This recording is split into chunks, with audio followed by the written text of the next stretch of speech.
Alright guys, and welcome back for a look at one of the best and most classic beat-em-ups of all time, Double Dragon. Look at that intro. Just walks up, clobbers her. Jeez. Hey, that's the 1980s for you, man. It's brutal out there. So, this one I'm actually playing on the Nintendo Switch. If you look, you can see the little fox icon in the borders there. And I'm also hitting the, you can see the select start and the suspense. So, playing it on the Switch, little switch for you guys. Also in HD, a little needlessly, but it's alright. Switch only outputs in HD on the dock, so. In any case, I just felt like experiencing the amazing soundtrack that is Double Dragon along with the gameplay. Man, I remember playing the absolute shit out of this when I was a kid. Double Dragon was one of those games, it was just a repeated pop in, pop in, pop in, and just keep going, keep trying it. The music is one of the key things that keeps me coming back to this game. I know it should be the gameplay itself, but the music on this game is outstanding. Dude, just listen to that.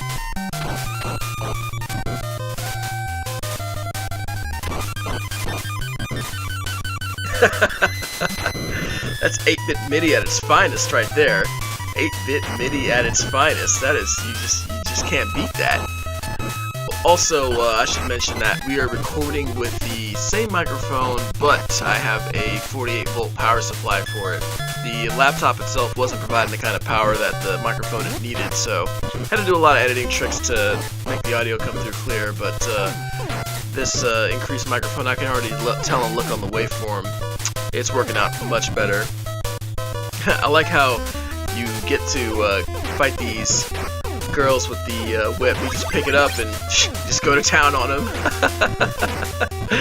Game gave no fucks back in the day. It's like no chivalry here.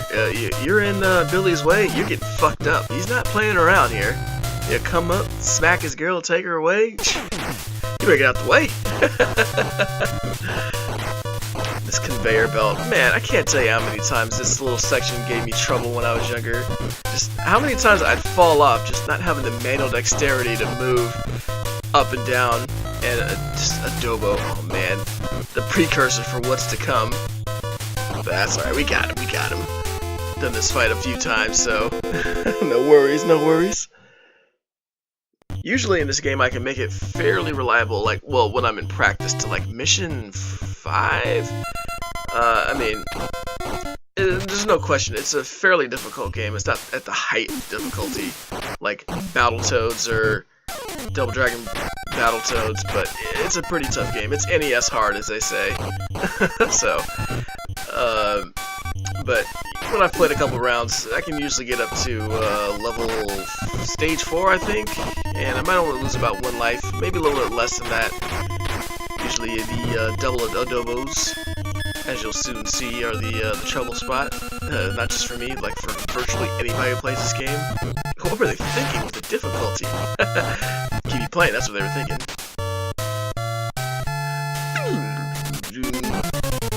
I don't know, I just sometimes, like, despite the limitations on the NES, they were able to come up with some of the most iconic tracks, and we're still playing them today, like 30-odd years later, just remixed and whatnot, but it really shows the skill that the composers had.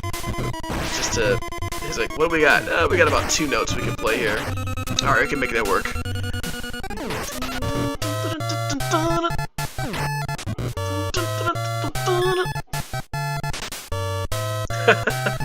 Like I said, really dig the soundtrack here. Really love it. Just get them. Get them. Don't worry about them.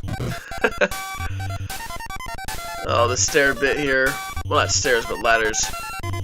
Can be a little tricky if you're not familiar with playing it. You can actually rush past. I've seen some speedrunners do it. But for me, I just take it nice and easy.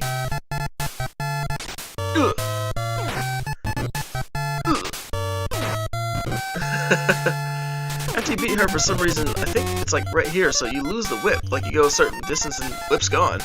I don't know why they that became like a facet of all beat 'em up games. I mean, in the Nintendo, there's an obvious reason why you wouldn't want somebody to keep the weapons going, aside from the fact that it would change the gameplay up, but the limitations of the system itself, you know, you can only generate so many sprites and objects on the screen at one time, so, you know, you just have the item that you're going to use gone for that particular point, and then there you go.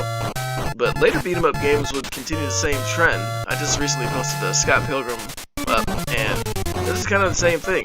Just one of those things that I think primarily because of Double Dragon, it's a trend that got started in pretty much most beat 'em up games, the limited use on weapons, which probably started off as a system limitation, but then became a gameplay implementation. And then they would keep doing that through Streets of Rage, through River City Ransom, although that was also on Nintendo, Double Dragon Neon, several games. Scott Pilgrim, Final Fight.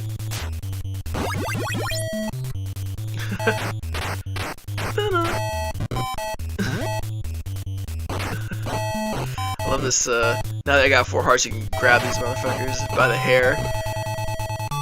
This will be an opportunity here.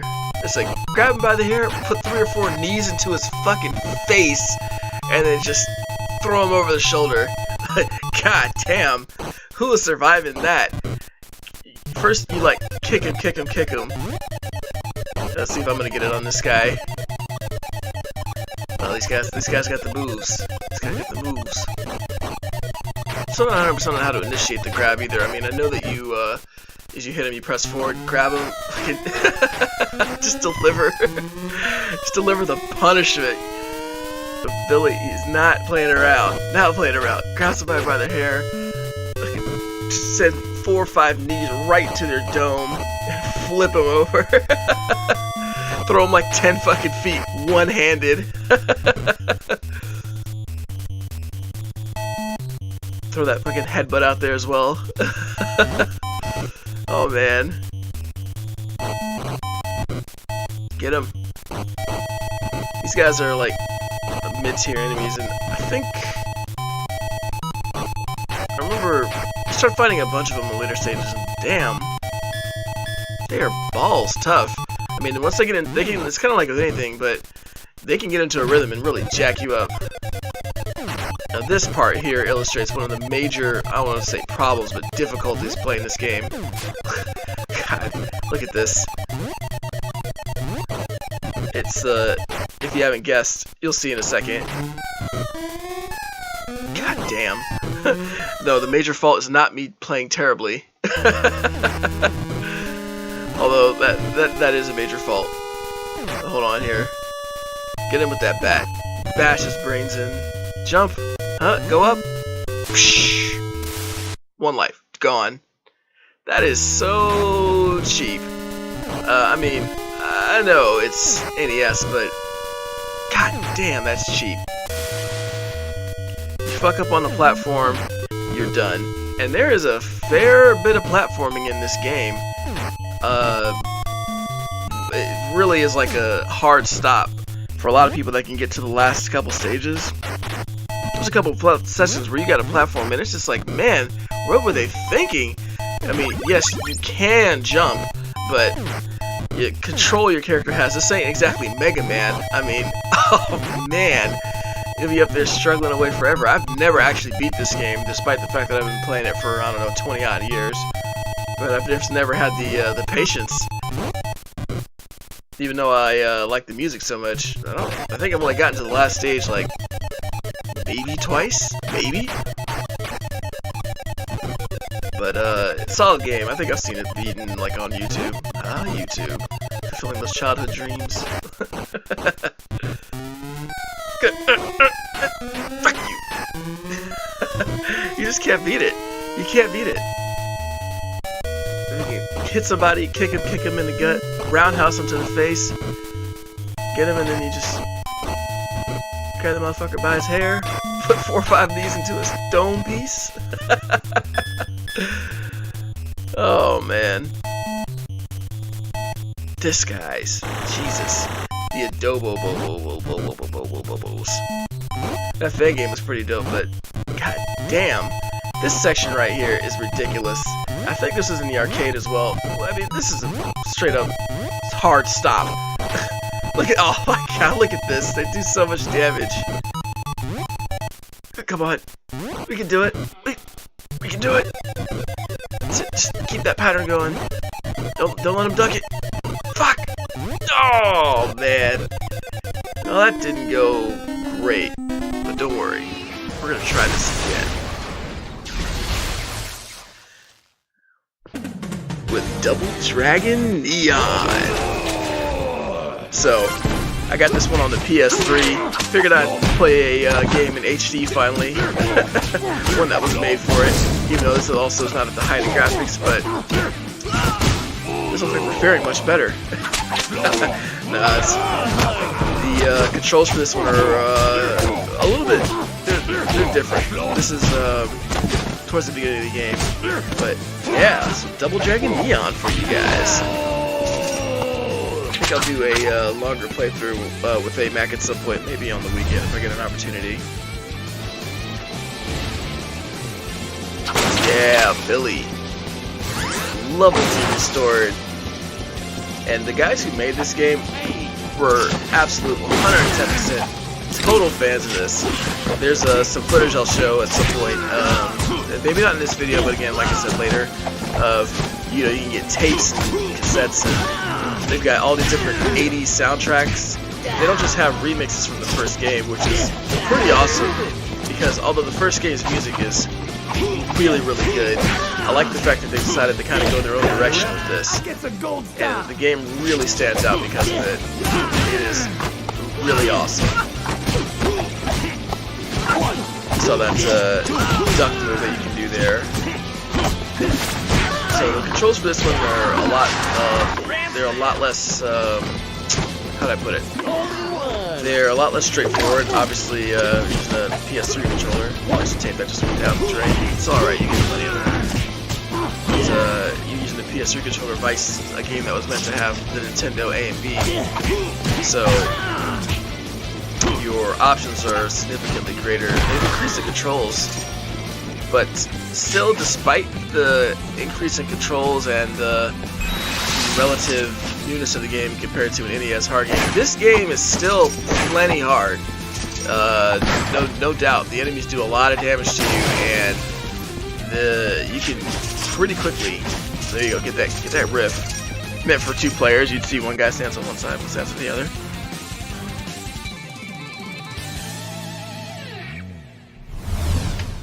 Ding, ding, ding, ding. But yeah, meant for 2 players, but absolutely phenomenal game. It is without a doubt one of the better examples of I won't even call it an HD remix, because they do have a different game title for this, but of a remix game, or a game, that's been remade. That's the better way to describe it. Gone 100% right. Oh, look at that. Listen to that track. That's straight 80s right there.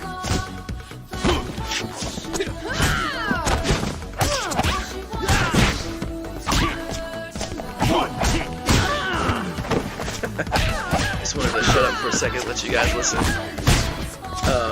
This is one of my favorite tracks in the game, but just it's very different in a good way. I think this is where I'm starting to figure out that you only grab people when you're stunned or in the air. Yeah, still trying to figure out the controls here, but don't worry. At some point, like I said, we'll do another full playthrough of this. Yeah. Ooh, that's running that audio. Don't worry about it though. Yeah, something I'm talking about. Didn't give it much time to play there, but if you sit back and let the tapes play, let's see if I do it on this one here.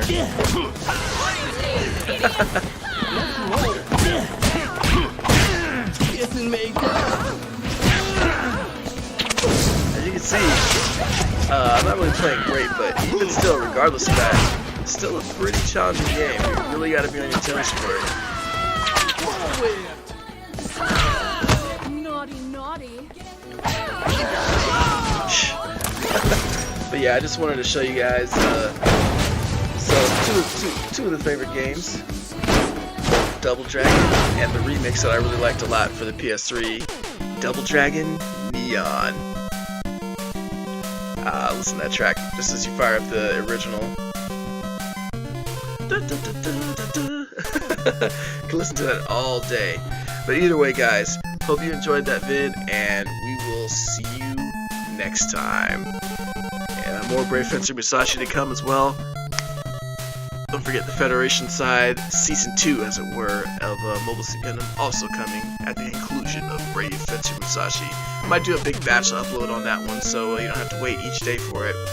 But anyway, guys, hope you enjoyed that, and we'll see you next time. See ya, fellas.